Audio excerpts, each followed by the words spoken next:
the government has pushed the pedal on reforms.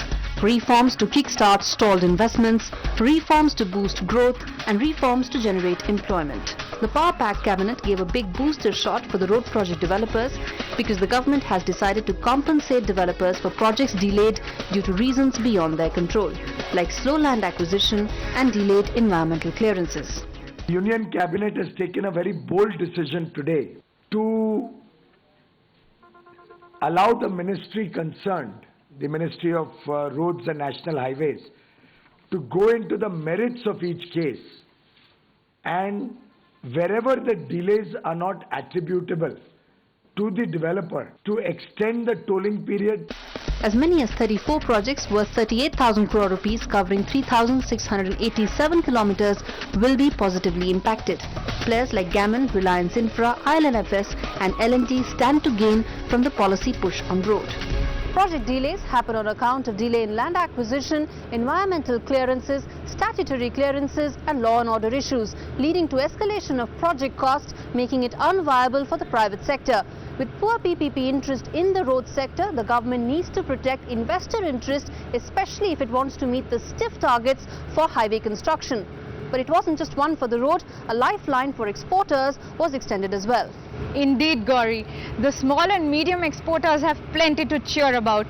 With an aim to arrest the falling exports for 11 months now, the Union Cabinet cleared the long-awaited interest subvention scheme for small exporters, which will allow them to avail cheaper loans. The new interest subvention scheme will help small and medium exporters, especially in labour-intensive sectors like handicrafts and handloom, access bank credit at 3% lower rate. And this will be effective from 1st of April 2015. The scheme will benefit labour-intensive sectors like agri-processing, handloom, handicrafts, paper, jute, medical and scientific equipment, auto components, cosmetics and leather goods. This has been much awaited. The industry has been talking with us saying please do it at the earliest. It should have fairly quickly an impact on exports. The scheme is expected to cost 2,700 crore rupees to the exchequer and will be available for 5 years, a move cheered by the industry. We are fairly satisfied with the scheme because we were eagerly waiting that it should be from 1st of April, which has been done.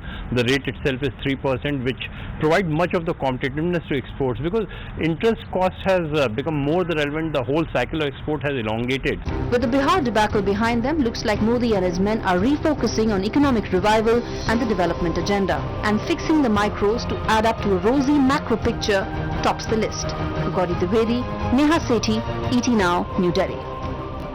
Find us on Facebook at facebook.com/ETNow and don't forget to click the like button. You can also follow us on Twitter at ETNowLive. To stay updated with all our programming, hit the subscribe button on our YouTube channel by logging on to youtube.com/user/ETNow.